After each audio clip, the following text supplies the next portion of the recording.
بیایید امروز کمی در مورد گلم‌های میمنگی افغانستان صحبت داشته باشیم که ماشاءالله در این شب و روز در صفحات اجتماعی بسیار غوغا برپا کرده است.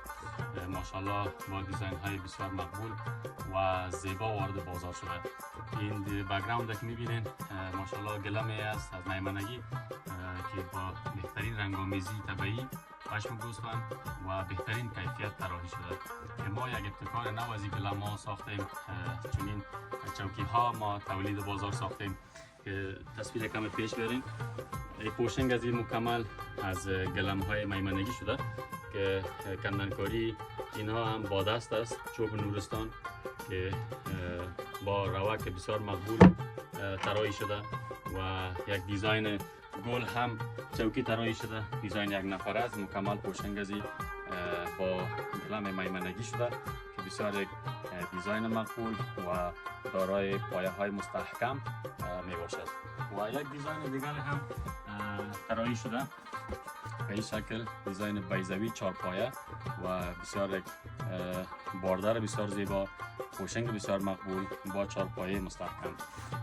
این گلم ها در صفحات اجتماعی دست به دست میشد. فعلا همه ما میبینیم که بسیار دیزاین های مقبول در خود دارای باشد که ما چندین دیزاین میخوایم با شما با تصویر بکشیم. یکی از دیزاین ها ببینید که چه یک رنگ لاجوردی سیاهی دار با کریمی آف وایت و دیزاین بسیار مقبول و سرانه گلم ها ببینید چقدر زیبا پوپک شده. این یک دیزاین است و دیزاین بعدی چهار گله می باشه، چهار گله الماس کت بسیار مقبول، بسیار دیزاین زیبا.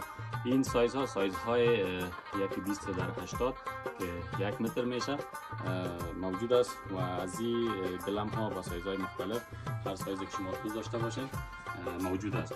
و این هم یکی از گل های مختلف دیگری از گلم های میمنه که بهترین خاصیت این گلم ها چی است؟ ما میتونیم به صورت مکمل و دو طرف این گلم ها را استفاده کنیم. این زمان میتونیم هم چپ هم راست استفاده از این گلم ها صورت بگیرد. اگر شما هم خواهان چنین گلم های مقبول هستین که توسط آن بتوانید منازل خویش را زیباتر بسازید، ما در خدمت شما هستیم. پیام کنید انشاءالله که ما در منزل شما میفرستیم و به تمام نقاط جهان ما ارسال هم داریم که دروازه به دروازه در جریان 10 الی 15 روز جنس را تسلیم هم میدهیم.